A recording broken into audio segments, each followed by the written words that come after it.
Oh, he's big. Oh, he's big. Oh, shit. Oh, shit. Sorry for my language. Oh, don't come off. Stay pinned. Oh, my God, giant. Oh, my God, he's a giant.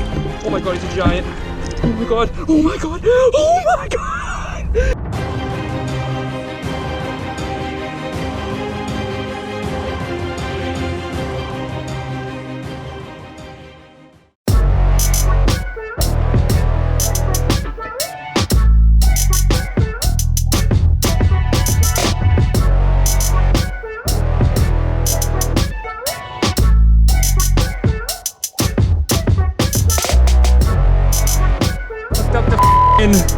Big Bertha guy. Peep. What is going on, Fishaholics? We are back with another exciting episode. Today we are bass fishing at a local pond that is in the middle of the woods that I just had to trek my whole entire kayak through. Oh, and by the way, yes, we will be doing some kayak fishing. My glasses are fogging up so I can't see myself, but yes, we are doing some kayak fishing. This is my kayak. I have the Ascend D10. If you guys want me to do a review on that, let me know. I'm not really gonna go into all the bells and whistles, but it is an awesome kayak. Absolutely love it. But I'm gonna be putting it into a pond, and if, by the way, if your launch doesn't look like this, then you ain't at a good pond, my guy. This pond is literally like untouched. I've only seen one person fishing here since I've been here. There's really no trash around it. This pond really barely gets fished, and it has absolute giants in it. All I'm gonna be throwing around today is a Senko, because every single time I fish this place with anything else, it never gets bit. It's like the strangest thing in the world. So all I'm gonna be doing is throwing a Senko around. Hopefully I get a nice big one. I'm confident that I'll catch a couple, probably a couple smaller ones, but if we can get a big one, that'd be absolutely so sick. But if you're new to the channel, I'm Boston Fishaholic. I do a whole lot of fishing. Right now, it's bass season, so only thing that's gonna be getting put out is bass fishing videos from here on out. Maybe a few challenge videos here and there, but it'll all be bass. So if you guys like bass fishing videos, make sure you hit that subscribe button, smash that like button, leave a comment, and let's jump right into this video. Enjoy.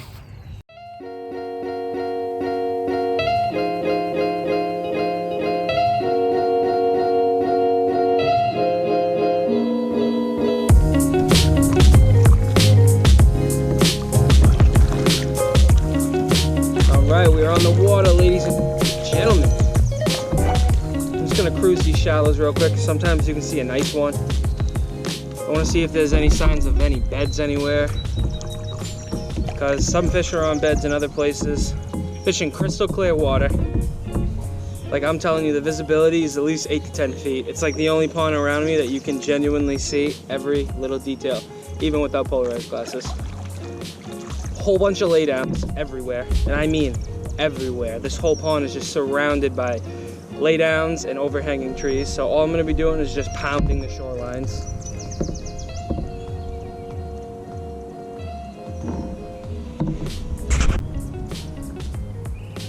I got a fish on. Got him. First fish. It's not a giant. That's a decent one though. Here we go. Here we go. Here we go. First lodgy of the morning. Oh, going right in the shore. Going right in the shore. Not a giant at all. They get much bigger in here. He hit right underneath an overhanging tree from the shoreline. Shallow water. So I've been kayaking around. Haven't got a bite. I've been here for about a half hour. So I've been kayaking around, and I've been looking for the bait. All the small little sunfish, because obviously if you find the bait, then you're gonna find the fish. So I've been looking for those, finally found them, and then I cast it into them, and this fish came up out of nowhere, hit my Venom Lures, watermelon Senko.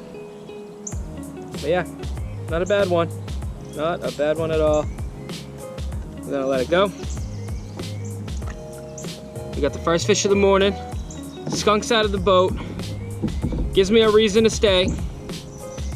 Hopefully there's more where that comes from though. At least we got the skunk out of the boat. Just to give you guys a visual of where I caught that fish, I caught it right underneath this overhanging tree. I put my Senko literally right underneath it, and the fish came out and crushed it. Fish in these overhanging trees are huge.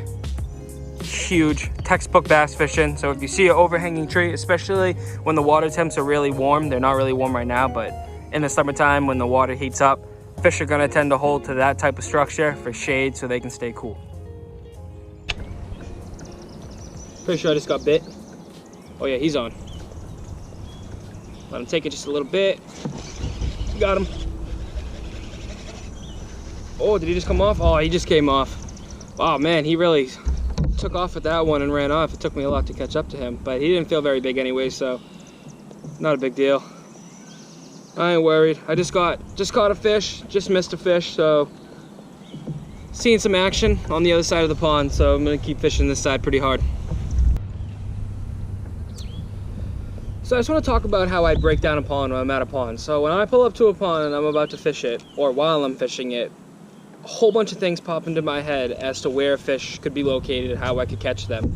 And I look at a ton of different variables. Some of them include, is the water clear? Is it stained? Is there a rocky bottom? Is there a soft bottom? Is it a sandy bottom?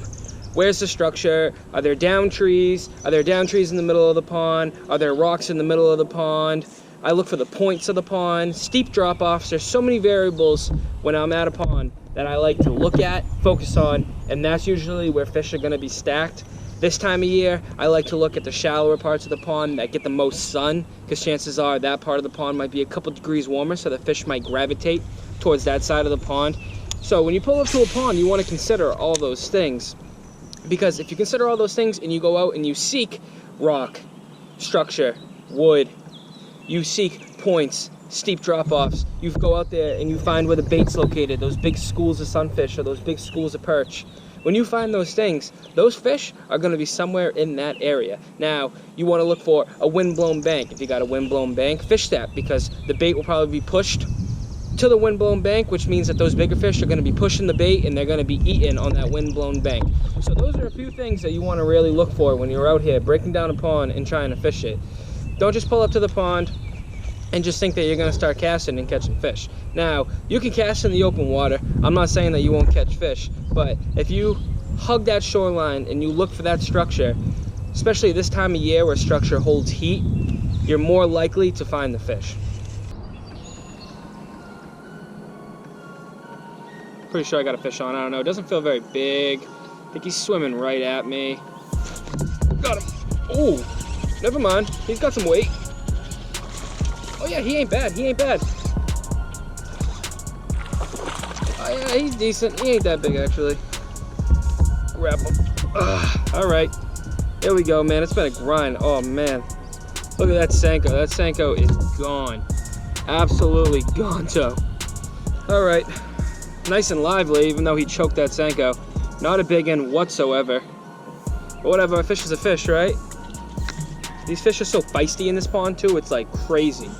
And they all have such vibrant colors. Well, there we go. Second fish. Back in the drink. All on that Venom Lures Watermelon Senko. So when I'm fishing a Senko, you know, I do it a pretty standard, easy way. Senko is actually one of my favorite baits. It's such a versatile bait. You can rig it up a ton of different ways. You can work it in a ton of different ways, but how I like to use it personally is I like to use a 3/0 extra wide gap worm hook, and then I rig my Senko Texas rig style without a weight. So basically you cast it out and it has a nice slow fall, but both sides of the Senko kind of wiggle a little bit, so it gives a real nice action as it's falling, and I just let it fall nice and slow. Usually a fish will hit it on the fall, but if not, I like to work it back nice and slow. I give it a couple twitches, let it sink. A couple twitches, let it sink. A couple twitches, let it sink. It's a real easy bait. When the water warms up and the fish become a lot more active, I like to actually use it as a top water, so I'll cast it and I'll work it in real fast on the surface of the water, and fish will come up and absolutely clobber it. And that's a really fun way of working it. But you can work it on the bottom if you want to use a weight. You can work it in the middle of the water column if you have no weight. You can work it at the top of the water if you have no weight. I mean, there are so many ways that you can work this bait. You can wacky rig it, which means you hook it through the middle and both sides kind of hang off of it, so as you're working it, both sides really dangle and gives a great action. The fish seem to love it. A lot of people fish the wacky rig. So a Senko is my favorite, one of my favorite baits, and I absolutely love fishing it. They're really cheap too. You know, you can buy a pack of them for under $5. Some companies are a lot cheaper than others, and a pack of extra wide gap hooks is $2. So it's really cheap. Really cheap style of fishing. If you lose one, it's not a big deal because you got another hook and then another worm in the packages. So it's not really a hard bait. It's not like you're throwing a jig around and then all of a sudden you just lost your $12 jig. So I like Senkos. I recommend that you guys try Senko if you've never tried them. And if you haven't tried it, I don't know what you guys are doing. You're probably living under a rock. Go throw a Senko.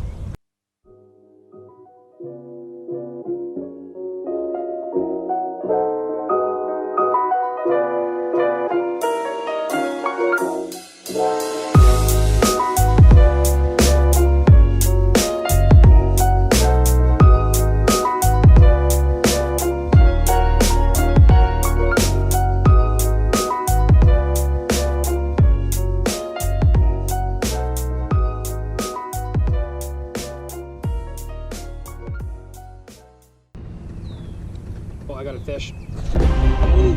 Oh, he's big. Oh, he's big. Oh, shit.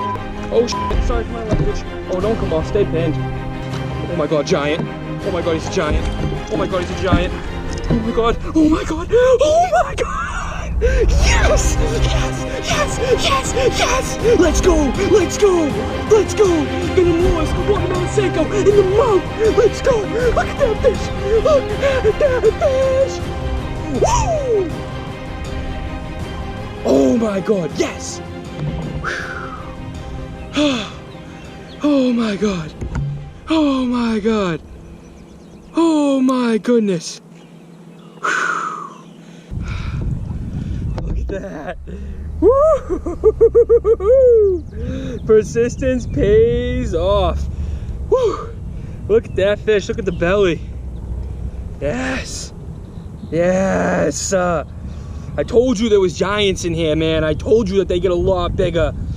Oh my goodness gracious. Look at the fish. Look at the belly. Oh my God, look at the mouth. I mean, Jesus, Mary and Joseph, folks. Hit that subscribe button. Hit that subscribe button. Come on. Come on. Look at that fish. Look at that fish. Oh my goodness. Oh my goodness. Oh, I told you, Senkos are the juice. Ladies and gentlemen, boys and girls, your boy has done it again. Look at this fish. Woo-hoo-hoo-hoo. Oh Lordy. Oh Lordy. Woo! Been out here a few hours. The grind pays off. Look at that belly. Yes, sir.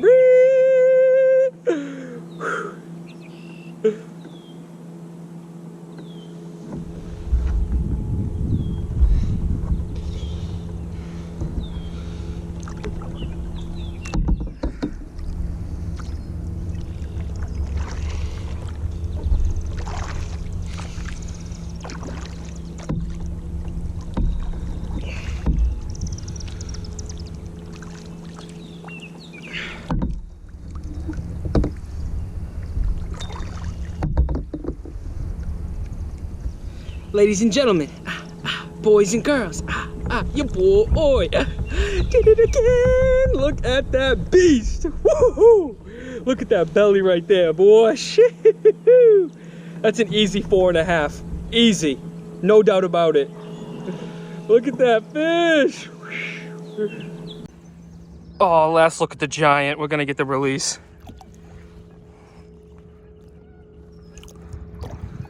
And there she goes. All right, that behemoth came right here. Venom Lures, watermelon seed, Senko. Pretty sure this is a 5-inch. Yeah, it's a 5-inch. So if you want to pick up a couple of these, I will leave my promo code in the description so you can save yourself some money. This is one of my sponsors. These fish, I mean, these Senkos do catch fish. I caught those 3 fish that you've seen so far in the video. on this one Senko, so they're super durable. One of the most durable plastics on the market, I feel like. So if you guys want to cop a couple Venom lures, Senkos, craws, whatever you want, promo code will be in the description. Go ahead and use it. Save yourself some money.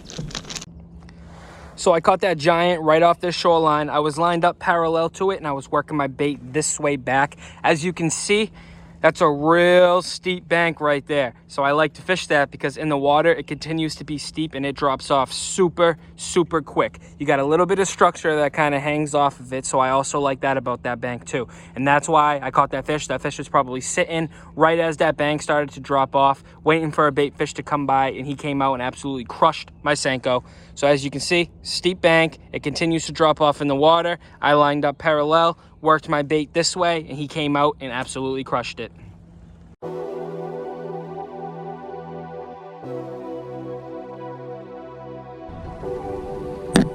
I got a fish. I got a fish. Oh yeah. Oh yeah. He's swimming with it. Ooh. Oh man, I had to catch up to him. He's decent. He ain't the giant I'm after. He's decent. Oh, just kidding. Big in. Absolute tanker. Oh, yo, look at his lip.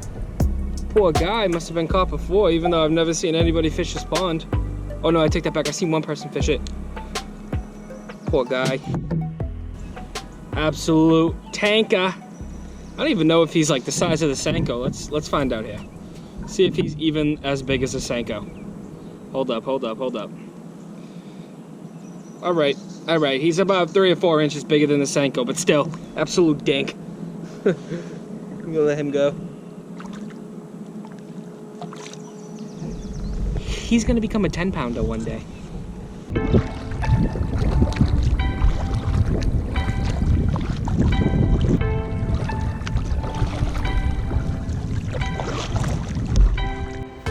All right, folks, I am wrapping it up. Just threw the yak on the whip. I hope you guys enjoyed this video. You know, that one big fish made the whole trip worth it. I gotta take the kayak down this trail. I gotta do a whole bunch of stuff to get to the pond, but it's totally worth it every single time I go. Like I said in the intro, there's gonna be nothing but bass videos from here on out. So if you wanna see more videos like this one, make sure you hit that subscribe button, hit that like button, comment down below some ideas that you guys want me to do, and I'll try and make them happen. Again, I hope you guys enjoyed this video. If you guys are hip to my Instagram, and if you aren't, go shoot that a follow, pop my name up on the screen. Go check out Boozy Co. They're a local little company. I help them out. I rep their merch. So you should go on Instagram and definitely go check those guys out. Good group of kids. Anyways, hope you guys are staying safe, staying healthy, and I'll catch you guys on the next adventure. Peace.